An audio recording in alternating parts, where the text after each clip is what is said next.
Welcome to The Explainer. Today, we're diving into a huge decision for every single dental practice. Should you lease or should you buy your equipment? This choice can affect everything from your day-to-day cash flow all the way to your competitive edge. So let's break down how to get it right. A lot of dental professionals think that being a great clinician is the key to success. But honestly, that's only half the battle. You can have the best hands-on skills in the entire world, but if your business foundation is shaky, it can all fall apart. And that's exactly what Dr. Gary Stenzler is talking about. To really, truly be at the top of your game, you also have to be a savvy business owner. A huge part of that is making smart, strategic calls about your biggest assets. So when it's time to invest in that shiny new piece of tech, maybe it's an imaging machine or a whole new operatory setup, you're basically looking at two main paths. You can lease the equipment or you can buy it with a loan. Okay, let's get right to the heart of this. At its core, it's really just renting versus owning, right? With a lease, you're paying for access to the equipment for a set amount of time. With a loan, you're paying to own it, to build that equity.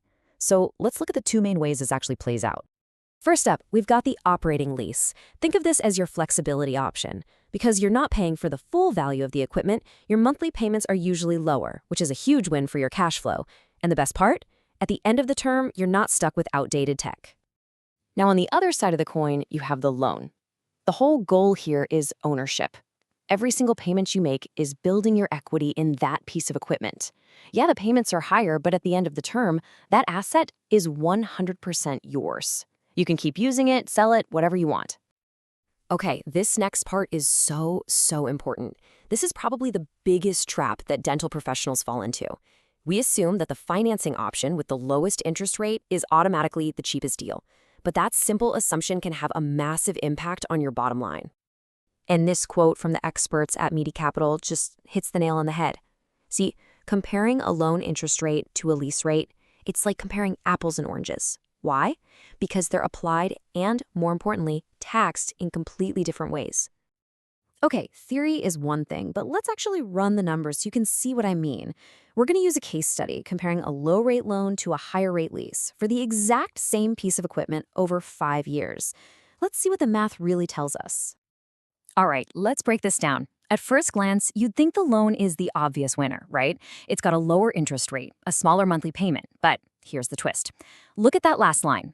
Once you factor in your tax deductions, the lease, the one with the higher rate, actually ends up being cheaper by over $1,500. So how is that even possible? I know, it feels totally backward, doesn't it? The lease costs you more every single month, but it's cheaper overall. The secret, the thing that makes all the difference, lies in how the Canadian tax system treats each one of these options. And here it is. This is the absolute key to understanding the whole thing. When you buy with a loan, you can only deduct the interest and then slowly, and I mean slowly, write off the asset's value over many years through depreciation. But with a lease, your entire monthly payment is considered a business operating expense. You get to deduct 100% of it right away. That faster, bigger write-off means more tax savings sooner. But you know what? The numbers are only half the story. This decision also comes down to a really fundamental strategic choice for your practice. Do you value the long-term security of ownership, or do you need the short-term agility of flexibility?